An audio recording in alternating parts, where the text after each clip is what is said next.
Next up, we got three disturbing true Christmas horror stories. Now, I got you a little horror video, especially Mr. Nightmare. He got great videos. But Christmas coming around. You feel me? Just because it's a time where people get together, or family time, and nothing, everything just like black and white. There's still bad people on this earth, and there's still bad people out here, and stuff. It's times like this, they want to pray, and they want to, just because they having bad times or they going through something, they want to just take it out on everybody else. You feel me? So I just want to say, everybody stay safe. People, this is the time, like, they trying to get some, they trying to get some people trying to rob people or blah blah blah, because they trying to get Christmas presents as well. You feel me? They trying to buy their kids something. They ain't got the money, so they, they trying to take. So I just say, stay safe. Trust your gut. If your gut's saying I don't think I should stop at this gas station tonight, I think I should just go home. You know what I'm saying? But hey, let's see what it is. How about?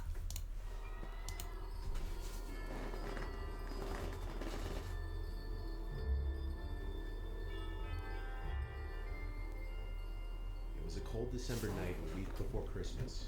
My family always does Christmas in our Hamptons, New York summer house. The Hamptons are always quiet this time of year, as a large chunk of the real estate there is owned by rich people who have 2 or 3 other houses elsewhere in the country. My dad and I were at the house first before the rest of my family, as my mom and sister still had work until the next weekend. My dad was retired at the time, and school was over for winter break for me, so we wanted to just go to the Hamptons house early. We all have our own bedrooms in this house, which sits on a quiet dead-end road. My dad turned on the heat and water and all that stuff that he always has to take care of when we return for the first time in months. I brought my PS3 to play in my room. I spent most of the first day there playing video games. On that first night we were there was a big snowstorm, another reason we wanted to come early, to beat the crappy road conditions that would come for days after the storm. The next morning when I woke up and went out to the kitchen, my dad asked me when I built the snowman. I responded, "What do you mean?" He said, "The snowman in the backyard." I went to look out the window, and there was at least 2 feet of fresh snow. But there was also a snowman sitting in our backyard. It had 2 sticks for arms angled up into the air, and it had eyes and a smile carved into the head. The eyes and mouth side was facing the window. I said to my dad I didn't build that. My dad laughed and said, "Must be the neighbor kids." My dad thought it was an innocent joke, so I did as well. The next night is where things got bad, though. I was in bed asleep, and suddenly woke up to a distinct thump on my window. I was terrified. I pulled the blankets over myself to hide, to not be in view of whoever might be out there. But after 5 minutes, I started to wonder maybe it was snow that fell off the roof and blew into the window. I got up to peek out the window. I screamed, because at first I thought what I saw was a person, but it was actually another snowman standing right outside my window. There was an angry frown on this one instead of a smiling face. I screamed for my dad, and he came rushing inside. I pointed at the window, and this time he wasn't happy. He said he would go next door in the morning and talk to the kids' parents. I slept in my sister's room the rest of that night.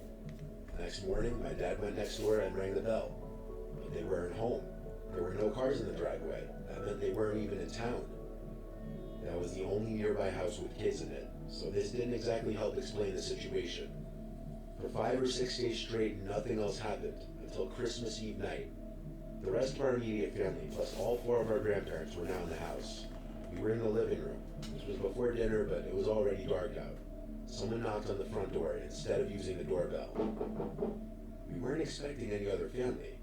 I started to get nervous. My dad went over and asked, "Who is it?" Someone on the other side of the door started saying, "Please let me in, I need help." The door had... See, like, that's really like the oldest trick in a book, saying, "I need help, open the door so they can come inside and then rob you." So, honestly, like I said, even though it is a time of family gathering, and, you want to be, what's the word I'm looking for? You want to be caring. You want to be caring. So you might say, yeah, what do you need help with? Like, do you, like, you know what I'm saying? But at the same time, it's just like, bro, like, people be weird out here, bro. So like, you really can't trust nothing, no one. You know what I'm saying? No Like, people or windows. Nor are there any windows that would allow us to see who was on the other side of the door. And I'd asked what's wrong. And the voice on the other side said, I have no one to spend Christmas with. Please help me. hell We no. looked at each other now. My dad yelled to please leave before we call the police. The person on the other side said, okay, I'll leave. Please don't call the police. He never opened the door. He instantly tied this to the creepy snowmen. We knew it had to be connected. And we were right. On Christmas morning, there was a note taped to our front door. It said, to the best of my memory, I just wanted to have a little fun. I built the snowman for the boy in the house. I don't have anyone to spend the holiday with. Hurts. In one way or another, I think whoever left that note on our door and built those two snowmen was mentally ill or unstable. It's very unlikely that it was meant to be a joke, considering he came to our front door. I think he was dangerous, and even if he wasn't inherently hostile, the fact that he did what he did is just enough for him to be considered somebody none of us wanted to meet.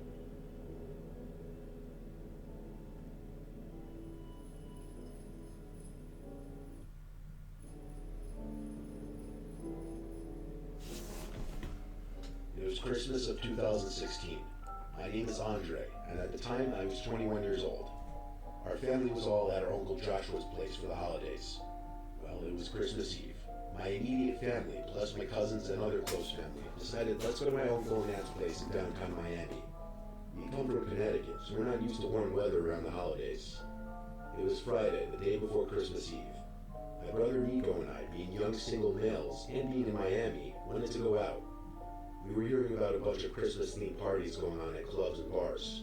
Nico was 18 at the time, but he had a fake ID, so we figured he'd be alright. We went to this one club at Miami Beach that was having a Christmas-themed event. Mostly everyone online was wearing Santa hats, so it felt festive. But it was all a waste of time because at the front of the line, the bouncer not only told us it would be $100 to get in, but he also called Nico out on his fake ID.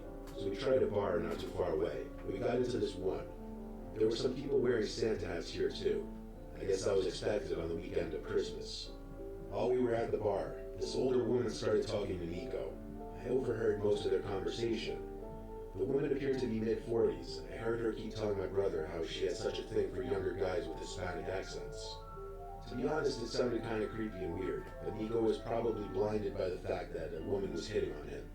I just let him do his thing. Like I said, bro, said this in these other videos, bro. If a woman is hitting on you, like, that doesn't happen. So like, 9 times out of 10, either she on some creepy shit, like, especially she older, like, I don't know, you know what I'm saying? So if not saying like girls don't do that, you know what I'm saying, not like something wrong with it. I'm just saying like it doesn't happen often. It's not an often thing. That's what I'm saying. So if it is just happening and she's kind of coming on like way too hard to you, you know what I'm saying, she trying so hard to get you, it's like, you know what I'm saying, it's like something's behind this. Like, you're not just, you know what I'm saying, like, now if I was famous or something like that, it'd be different, but like, you just like, you know what I'm saying, like, bro, halftime it'd be like you get set up from that, you know what I'm saying.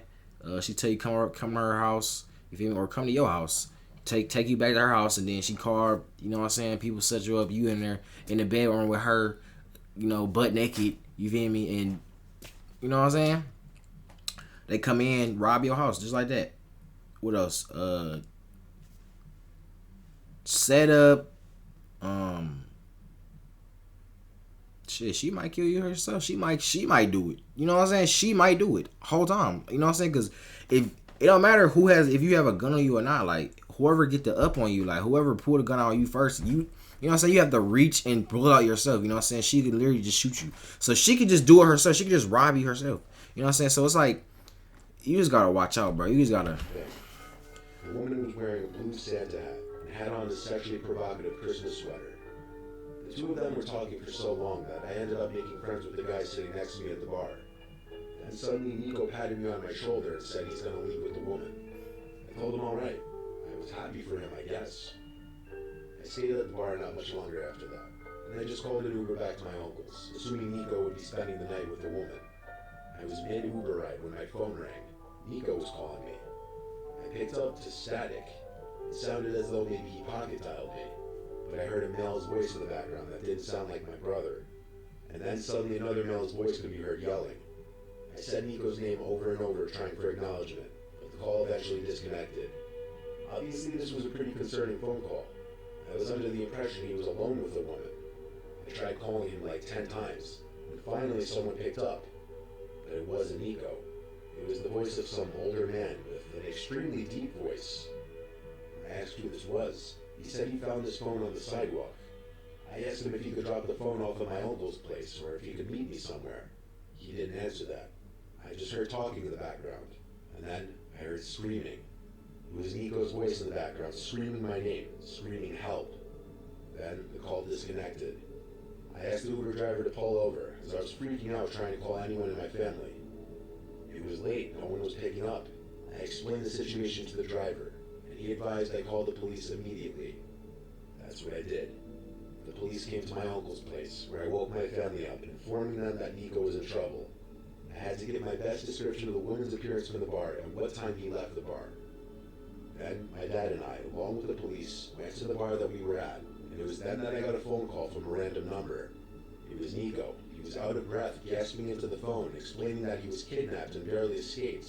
He was currently using a stranger's phone. All of us went to Nico's location. And this is actually a great thing, because honestly nowadays, this is my last time pause.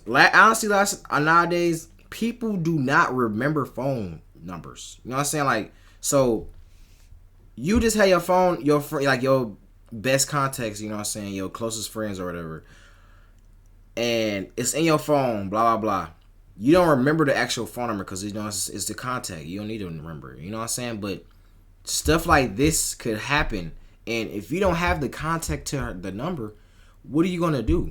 You know what I'm saying? Now, if Nico didn't know his number, if he didn't remember his number, then how would he get into contact? You know what I'm saying? Like, he had to call 911 or hopefully call his parents if he even knows his parents' number. He should know his parents' number.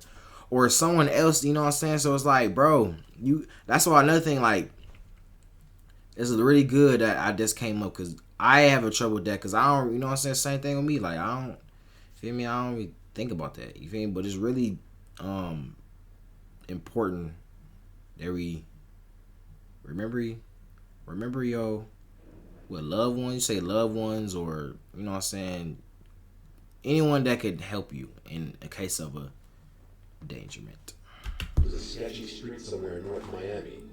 When we found him, his face was a bloody mess. He had 2 black in a stranger's phone. All of us went to Nico's location, which was a sketchy street somewhere in North Miami. When we found him, his face was a bloody mess. He had 2 black eyes, and all his possessions that he had on him were stolen. He gave his whole story. He left with a woman who claimed to have called an Uber or Lyft. When the alleged bride arrived at their pickup point, which was in some quiet back alley area, Nico found out once inside the car that it wasn't in fact an Uber. It was a trap. There were 2 men in the car who immediately held him down and threatened to shoot him if he didn't keep quiet. They started to drive for a while, and during this time, one of the men called my number, and they threatened to harm him if he yelled out anything, which he did, and that explained the bloody face and black eyes.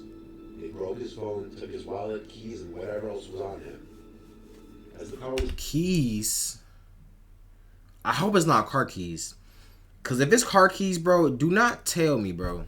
Do not tell me you literally have on your own car and you got in an Uber with her.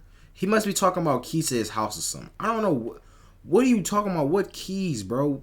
I just hope. He wasn't being held down anymore. He ran, explained the bloody face and black eyes. They broke his phone, took his wallet, keys, and whatever else was on him. As the car was stopped and he wasn't being held down anymore, he ran for it out of the car. They didn't chase him. The car just sped off and disappeared.